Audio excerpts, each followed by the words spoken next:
ನಿನ್ನ ಮದುವೆ ಮಂಟಪ ನಾನೇ ಮಾಡಿರುವೆ, ಒಳ್ಳೆವರ ತರುವೆ, ಧಾರೆ ನಾನಿರುವೆ.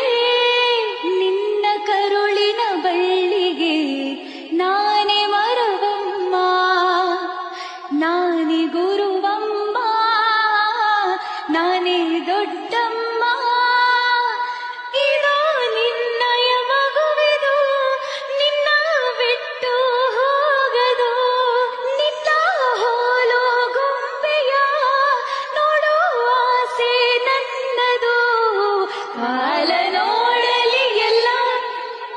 ಚೈತ್ರವಾಗಲಿ ಎಲ್ಲ ಇದೇ ಹಾಡುವೆ ಸದಾ.